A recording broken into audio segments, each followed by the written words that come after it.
fear is a tool. But when that light hits the sky, it's not just a call. It's a warning.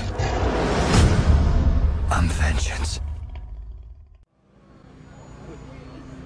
You see, many events have happened in history that we look back at now and we realize we could have changed if things had been different.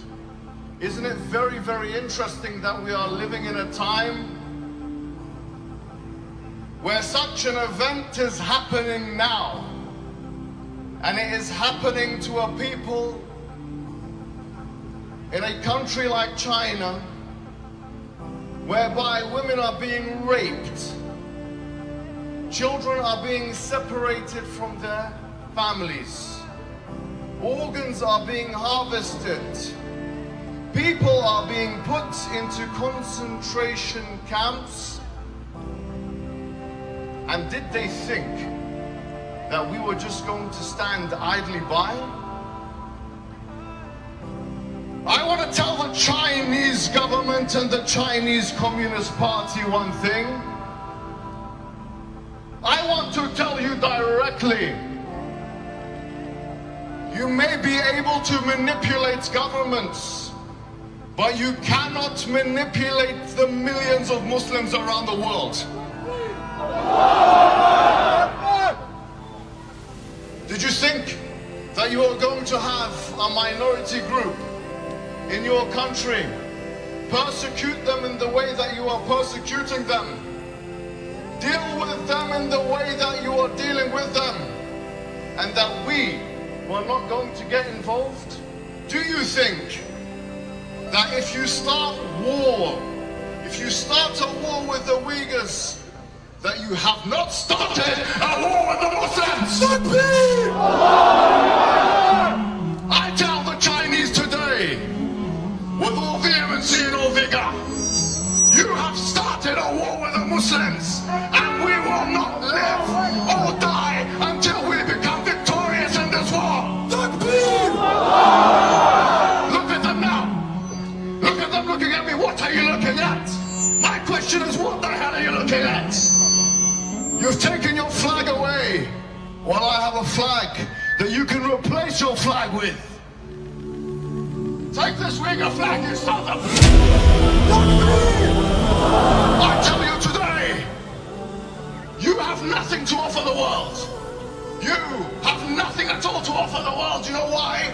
Because you have already incorporated a Marxist communist system. You've already lost the war against the Americans and the West, because you have taken their ideology. But let me tell you something. Your best bet is actually to become Muslims. That's your best bet. Your best bet is to do what the Mongols did and embrace Islam. You have nothing to offer the world. You have nothing to offer the world at all. What happens if you become a superpower? Tell me what happens when you become a superpower in this Cold War that you want to get into with the Americans. What have you got to offer the rest of the world? You've already taken their ideologies. Marxism, Leninism, you are nothing. I tell you, you are nothing. And it's only a matter of time. It's only a matter of time until we deal with you.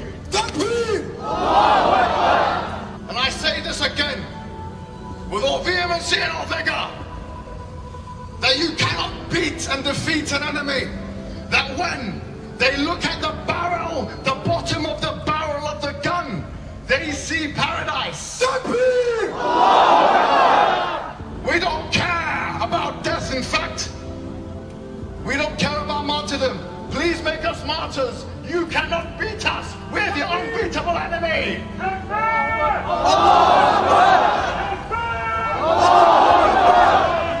You should actually learn from the Uyghurs.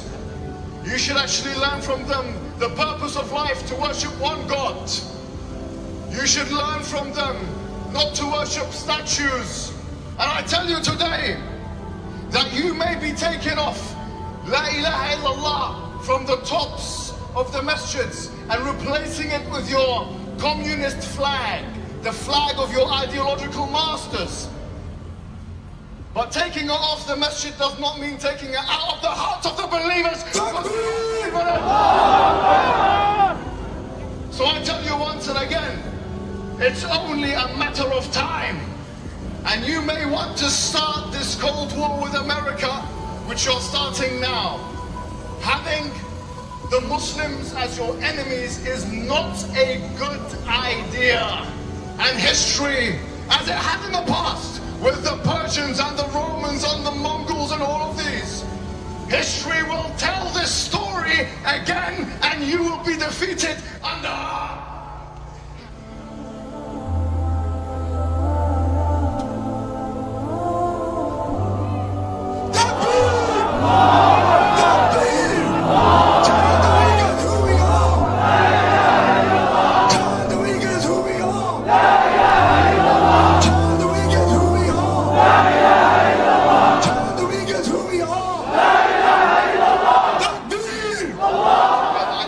about Uyghur culture, but I know one thing, that we are here for the Uyghurs and we will not rest until justice is served.